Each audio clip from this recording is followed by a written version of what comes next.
provisions regarding the time, place and manner of performance of contract.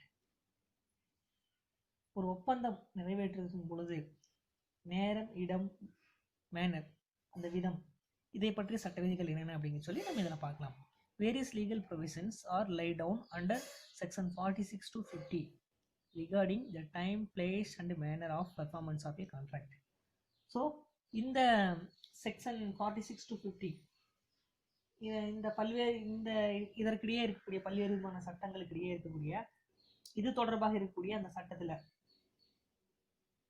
ஒப்பந்தம் அப்படிங்கிறது ஒப்பந்தத்தை வந்து நிறைவேற்றுவதற்கான அந்த நேரம், இடம், அந்த விதம், மேனர்னு சொல்லுவோம்.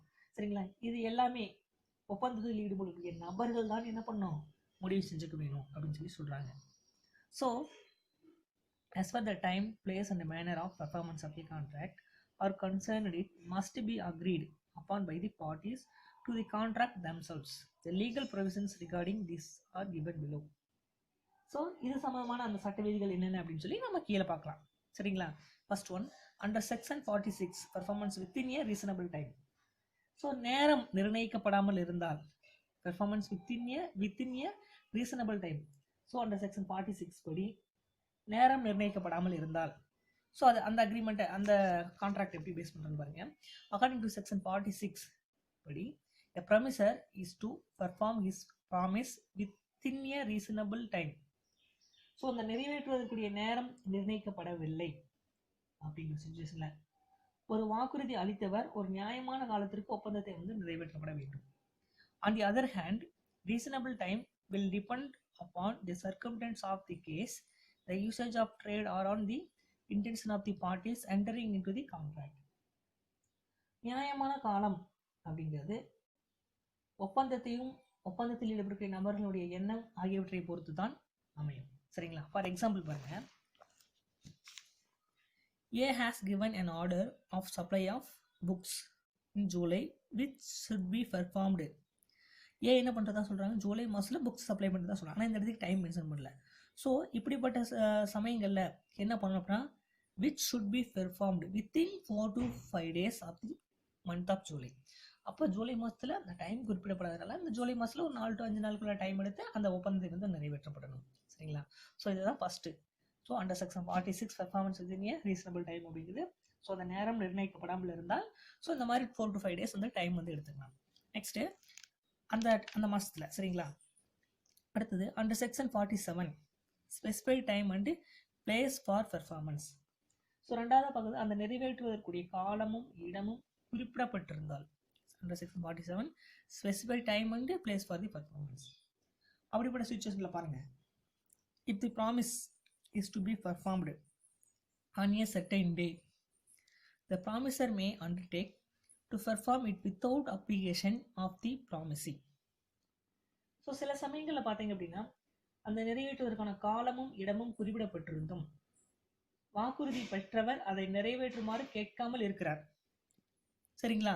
ஸோ இப்படிப்பட்ட சுச்சுவேஷனில் பாருங்க, அக்கார்டிங் டு செக்ஷன் 47 படி in such a case the promisor may perform the promisee at any time during the usual hours of business on such day and at the place at which the promise ought to be performed. இது நீங்க first ப்ராமிசி அப்படின்னா யாரு, ப்ராமிசர் அப்படின்னா யாருன்னு தெரிஞ்சுக்கணும். ப்ராமிசி அப்படின்னா யாரை சொல்லுவோம் அப்படின்னா வாக்குறுதியை பெற்றவர் தான் நம்ம ப்ராமிசின்னு சொல்லுவோம். ப்ராமிசர் அப்படிங்கிற யாருன்னா வாக்குறுதியை அளிப்பவர், அவரை தான் நம்ம ப்ராமிசர்னு சொல்லுவோம். ஸோ இப்போ அக்கார்டிங் டு செக்ஷன் 47 என்ன சொல்லுவோம், இன் சச் கேஸ். ஸோ இந்த மாதிரியான நேரங்களில் அங்கே வாக்குறுதி அளிப்பவர் ப்ராமிசர் என்ன பண்ணுறாரு பாருங்க, வாக்குறுதி அளிப்பவர் தனது வாக்குறுதியை குறிப்பிட்ட நாளில் அந்த வணிக நேரத்தில் இந்த பிஸ்னஸ் டைமில் குறிப்பிட்ட இடத்தில் நிறைவேற்றப்பட வேண்டும். ஸோ அதை தான் இங்கே வந்து மென்ஷன் பண்ணி சொல்கிறாங்க. சரிங்களா? நெக்ஸ்ட்டு அண்டர் செக்ஷன், ஸோ இப்போ நிறைவேற்றக்கூடிய காலமும் இடமும் குறிப்பிடப்பட்டிருக்கும் பொழுது என்ன பண்ணணும், ஸோ அந்த காலமும் நேரமும் குறிப்பிடப்பட்டிருக்கும் போது வாக்குறுதி பெற்றவர் அதை நிறைவேற்றுமாறு கேட்காமல் இருக்கும் பொழுது, சரிங்களா, அப்போ வாக்குறுதி அளித்தவர் அவர் வாக்குறுதி எப்படி நிறைவேற்றணும், அதாவது வாக்குறுதி அளிப்பவர் என்ன பண்ணணும் அப்படின்னா அந்த குறிப்பிட்ட நாளில் அந்த பிஸ்னஸ் டைமில் அந்த குறிப்பிட்ட இடத்துல அதை வந்து நிறைவேற்றப்பட வேண்டும். சரிங்களா? ஸோ அப்போ யார் செய்கிறாரு, ப்ராமிசரை அதை கரெக்டாக செஞ்சிடணும்.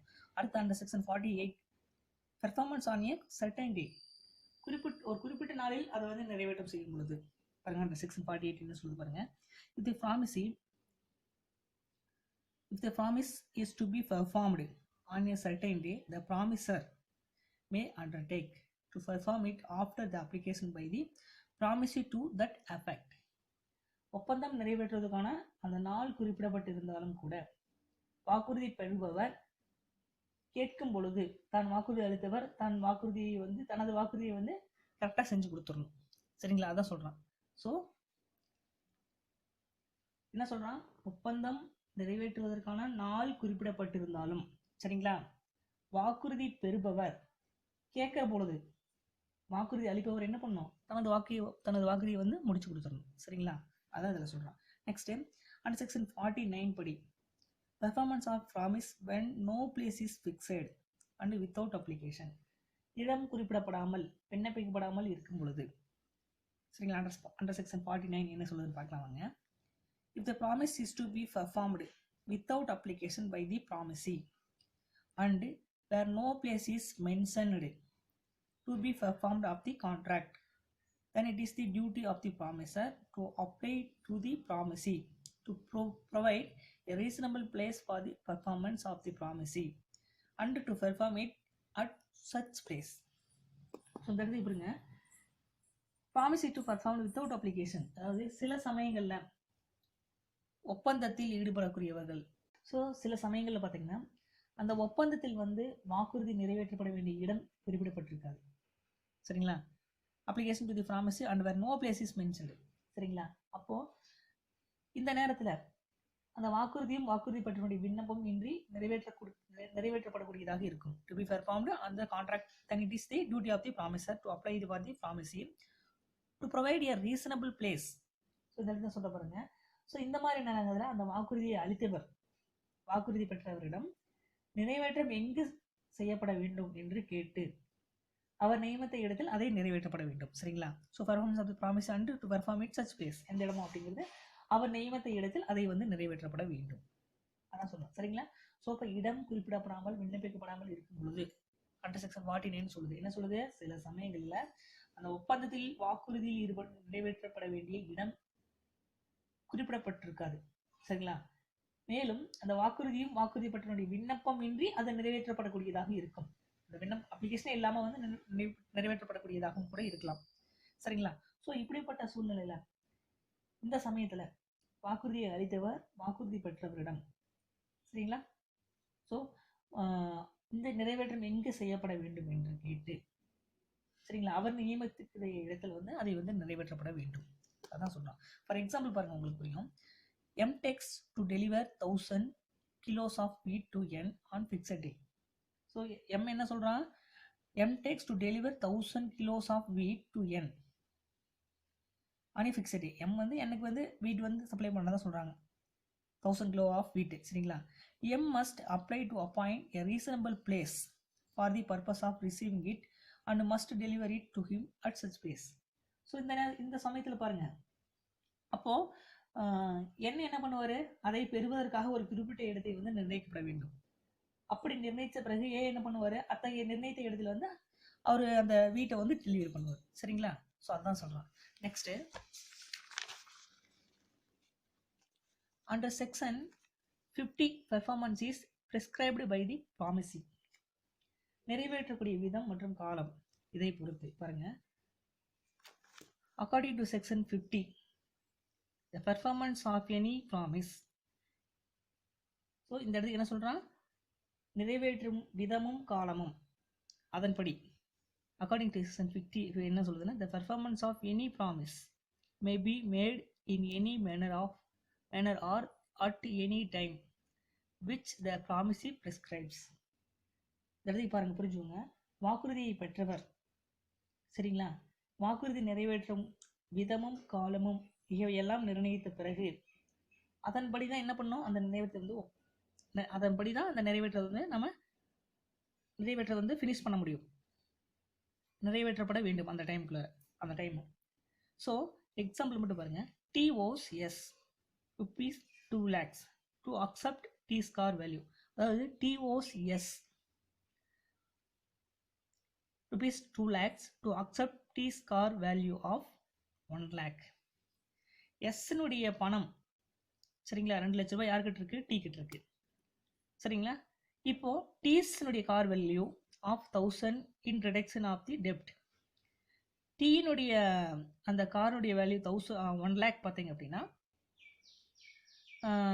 ஆல்ரெடி எஸ் கிட்ட 2 லேக்ஸ் இருக்கு, டீட்ட 1 லட்ச ரூபா மதிப்புல அந்த கார் வந்து இருக்கு. ஸோ இந்த நேரத்தில் கடன் பட்டிருக்கிறார். ஸோ இந்த நேரத்தில் the delivery of the car will amount to a part payment of the டெப்ட். ஸோ இந்த நேரத்தில் என்ன பண்ணுவாங்க? ஒய்ஏ கிட்ட இருக்கக்கூடிய அதாவது டி கிட்ட இருக்கக்கூடிய D owes S rupees 2 lakhs to accept D's car. அதாவது எஸ்னுடைய பணம் டி கிட்ட 2 லட்ச ரூபாய் இருக்கு. ஆனால் இப்போ என்ன பண்ணுறாரு? டீஸ்னுடைய கார் வேல்யூ எவ்வளவு? 1 lakh. இப்போ இவர்கிட்ட அதாவது டி வந்து ஆல்ரெடி என்ன பண்ணுறாரு? எஸ்னுடைய பணத்தை 2 லட்ச ரூபா வச்சிருக்காரு. இப்போ டீனுடைய காரை வந்து எஸ் கொடுக்குறாரு. அப்போ இன்னும் மீதி எவரோ கடன் பட்டிருக்கிறார் இன்னும் 1 லட்ச ரூபாய். அப்போ the delivery of the car delivery பண்ணதுக்கு அப்புறம் என்ன பண்ணிக்கலாம்? Will amount to a part payment of the டெப்ட். மீதி இருக்கக்கூடிய அந்த 1 லட்ச ரூபாய் கொடுத்துட்டாங்கன்னா ஸோ இவர்களுக்கே இருக்கக்கூடிய அந்த கணக்கு வந்து தீர்க்கப்பட்டு விடும் சரிங்களா. அதான் சொல்றான். அடுத்தது ரெசிப்ரோக்கல் ப்ராமிசஸ். ரெசிப்ரோக்கல் ப்ராமிசஸ்னா இந்த இருதரப்பு வாக்குறுதிகள் அப்படிங்கிறத நம்ம ரெசிப்ரோக்கல் ப்ராமிசஸ் சொல்லுவோம். செக்ஷன் 2F என்ன சொல்லுதுன்னு பார்க்கலாம் வாங்க. Promises which form consideration or part of consideration for each other are called reciprocal promises. So இதில் என்ன சொல்ல வரேன்னு பாருங்க. அந்த ஒரு நபர் தனது வாக்குறுதியை வந்து மற்றவனுடைய வாக்குறுதிக்கு மறுபயனாக அளிக்கும் பொழுது சரிங்களா, அந்த இருதரப்பு வாக்குறுதிகளும் என்ன அழைக்கப்படுகின்றது? அதான் சொல்ற பாருங்க. Promises which form consideration for or part of consideration for each other are called reciprocal promises. ஒரு நபர் தனது வாக்குறுதியை மற்றவருடைய வாக்குறுதிக்கு மறுபயனாக அளிக்கும் பொழுது அந்த இரு வாக்குறுதிகளும் இருதரப்பு வாக்குறுதிகள் அப்படின்னு சொல்லி அழைக்கும். அதான் ரெசிப்ரோக்கல் ப்ராமிசஸ் அப்படின்னு சொல்றாங்க. ஃபார் எக்ஸாம்பிள் மட்டும் பாருங்க. X promises to sell his house to Y for rupees 5 lakhs. So X என்ன பண்றது? அவருடைய வீட்டை எக்ஸ் தனது வீட்டை வந்து 5 லட்ச ரூபாய்க்கு ஒய் என்பவருக்கு விற்பனை செய்வதாக வாக்குறுதி கொடுக்கிறார். The promises R reciprocal. So இதுதான் என்ன சொன்னா இருதரப்பு வாக்குகள் அப்படின்னு சொல்லி சொல்றோம் சரிங்களா. X is ப்ராமிசர் to give the house and a promise to receive 5 lakhs. So X உடைய வீட்டு 5 லட்ச ரூபாயை ஒய் என்பவருக்கு வழங்குவதாக வாக்குறுதியை வந்து அளிக்கிறார். Y is promisee to receive the house and A promisor to pay 5 lakhs.